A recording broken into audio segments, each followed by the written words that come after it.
김대식은 한무철 앞에서 고개를 숙인 후 집으로 돌아와 무거운 한숨을 내쉬었다. 이해숙은 남편의 모습을 보고 가슴이 아팠지만 웃음을 지으며 괜찮아, 우리가 함께 해결할 수 있어라고 말했다. 안녕하세요. 오늘도 방문해 주셔서 진심으로 고맙습니다. 구독과 좋아요 감사합니다. 오늘은 한무철의 갑질 대리운전을 해준 대가로 받은 복권, 김대식의 보증금을 해결해주는 행운이 이야기됩니다.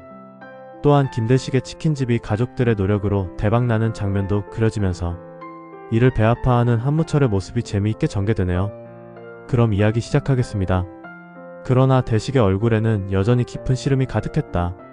그때 막내 아진이 거실로 들어오며 아빠, 왜 그렇게 우울해 보여요? 라고 물었다. 대식은 딸에게 괜찮다며 미소를 지었지만 아진은 부모님의 걱정을 눈치챘다. 해숙은 남편 몰래 첫째 딸 미진에게 전화를 걸어 보증금 인상 소식을 전했다. 미진은 어머니의 힘없는 목소리를 듣고 가슴이 아팠다. 엄마 걱정 마세요. 제가 어떻게든 방법을 찾아볼게요. 통화를 마친 미진은 잠시 고민하다가 남편 광식에게 조심스럽게 말을 꺼냈다. 여보, 우리 부모님이 가게 보증금 때문에 곤란한 상황이에요. 혹시 회사에서 대출을 좀 받을 수 있을까요? 광식은 잠시 침묵했다. 회사 대출은 위험한 선택이었고 그도 최근 회사 사정이 좋지 않아 고민이 많았다. 하지만 아내의 간절한 눈빛을 보며 결국 고개를 끄덕였다. 알겠어. 내일 회사에 가서 알아볼게. 미진은 눈물이 맺힌 눈으로 남편에게 고마움을 표했다. 그러나 광식의 표정은 여전히 무거웠고 그의 마음 한구석에는 불안함이 자리 잡고 있었다. 한무철은 이미자에게 대식이 찾아와 애원했다는 소식을 전했다. 이미자는 남편의 냉정한 태도에 한숨을 내쉬며 무철씨, 대식이네 사정이 많이 어려운가 봐요. 조금만 배려해 줄 수 없을까요? 라고 조심스럽게 물었다. 무철은 사업은 사업이야. 감정적으로 할 수 없어라며 단호하게 거절했다. 그러나 그의 눈빛에서는 무언가 다른 이유가 있음을 감지할 수 있었다. 무철은 창밖을 바라보며 혼잣말처럼 중얼거렸다. 친구는 배신해도 돈은 배신하지 않지. 그 순간 장미에게서 다시 문자가 왔다. 오늘 만나야겠어요.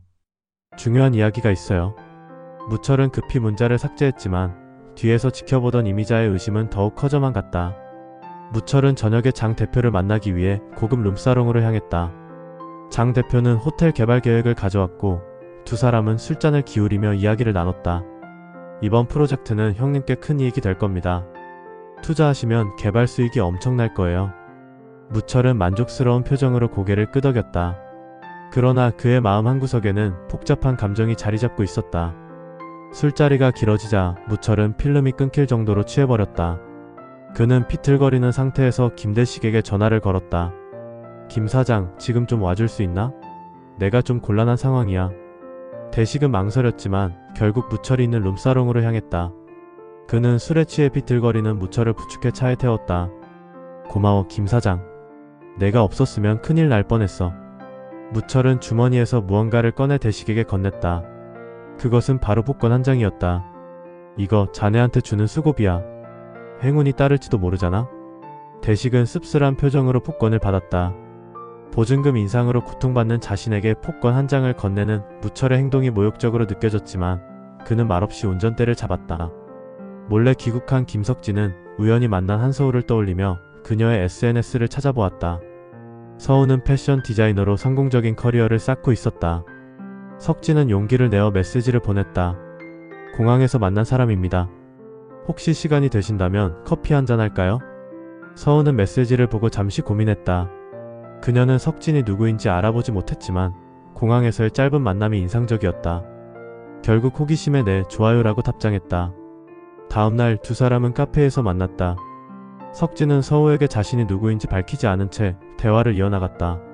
서우는 자신의 패션 브랜드 이야기를 열정적으로 했고 석진은 그녀의 이야기에 진심으로 관심을 보였다. 사실 제가 지금 작은 팝업 스토어를 열려고 하는데 공간을 찾고 있어요. 석진은 잠시 생각에 잠기더니 혹시 대형 빌딩 쪽은 어떨까요? 라고 제안했다.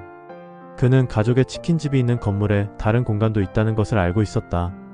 대식은 무철에게 받은 복권을 잊고 있다가 지갑을 정리하던 중 발견했다. 그는 별 기대 없이 복권 당첨 번호를 확인했는데 놀랍게도 2등에 당첨이었다.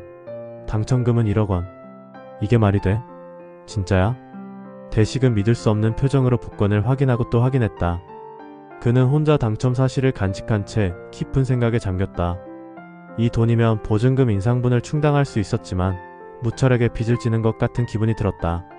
한태하는 대학교 축제준비위원회 활동 중 또다시 김아진과 마주쳤다. 두 사람은 축제 컨셉을 두고 격렬한 논쟁을 벌였다. 야, 김아진. 너의 아이디어는 너무 진부해. 이번에는 좀 새로운 걸 시도해보자고. 아진은 발끈하며 무슨 소리야? 내 아이디어가 훨씬 현실적이고 실현 가능성이 높아.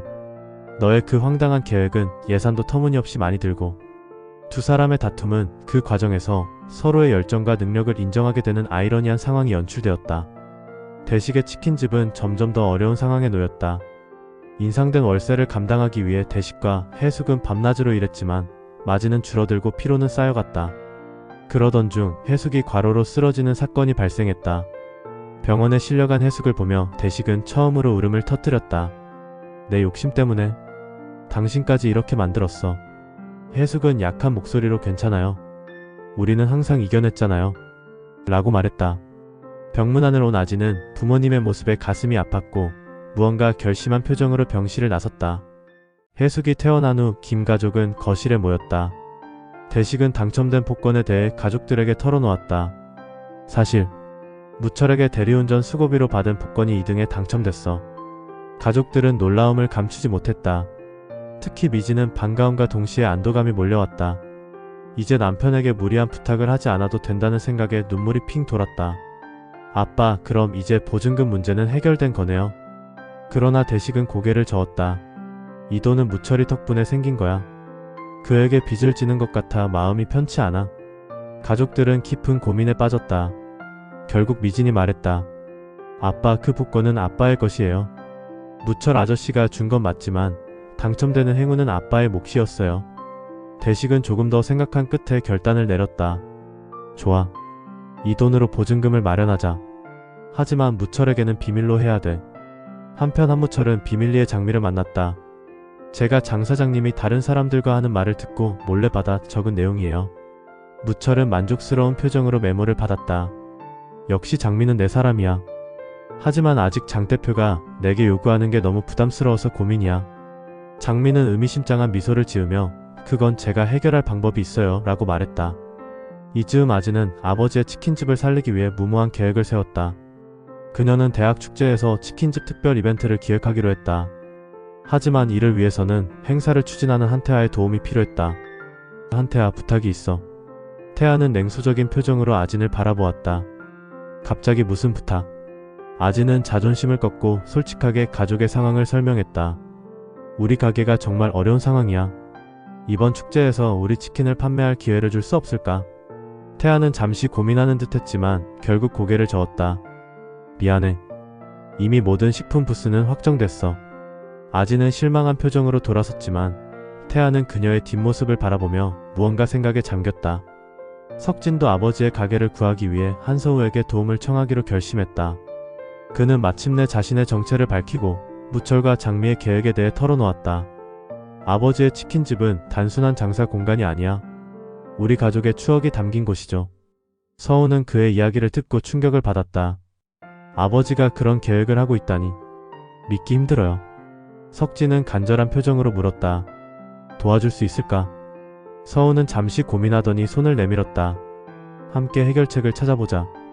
두 사람은 무철의 계획을 저지하기 위한 전략을 세우기 시작했다.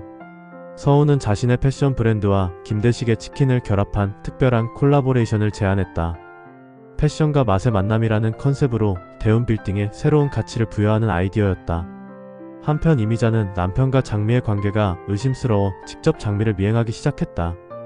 그녀는 장미가 술집에서 일한다는 사실을 알게 되었고 남편에게 접근한 목적도 깨달았다. 충격에 빠진 이미자는 해숙을 찾아갔다. 해숙아, 내가 알게 된 것이 있어. 이미자는 해숙에게 모든 사실을 털어놓았다. 그이가 왜 갑자기 월세를 올렸는지 이제 알겠어. 그 여우 같은 년한테 주려는 거야. 해숙은 충격을 받았지만 이내 고개를 들었다. 그래도 아내밖에 모르는 줄 알았는데 결국 내 남편도 어쩔 수 없는 속물이었네. 두 여인은 오랜 친구로서 다시 한번 손을 잡고 남편들의 갈등을 해결하기 위해 나섰다. 한태하는 결국 아진의 부탁을 거절한 것에 마음이 쓰였다. 그는 혼자 축제 계획을 검토하던 중 새로운 아이디어를 떠올렸다. 지역 상생 프로젝트라는 이름으로 오랫동안 지역을 지켜온 음식점들을 특별 초청하는 코너를 만들었고 그 리스트에 김대식의 치킨집을 넣었다. 태아는 아진에게 연락했다. 너희 가게를 축제에 초대하기로 했어. 특별 코너로. 아진은 놀라움을 감추지 못했다.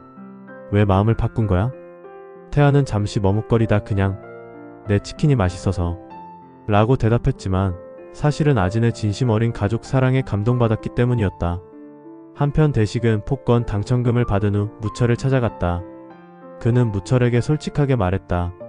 내가 준 복권이 2등에 당첨됐다. 덕분에 보증금 문제를 해결할 수 있게 됐다. 고맙다.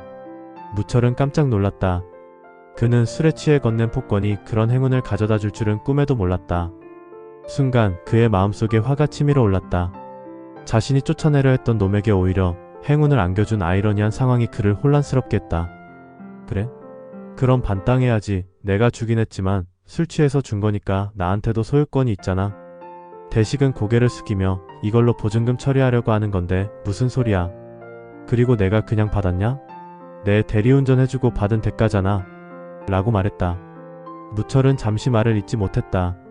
그의 마음속에서는 어떻게든 당첨금을 뺏으려는 생각뿐이었다. 이상으로 이번 회차 예상 스토리를 마치겠습니다. 다음 회차도 구독과 좋아요 시청 부탁드립니다. 다시 한번 감사드립니다.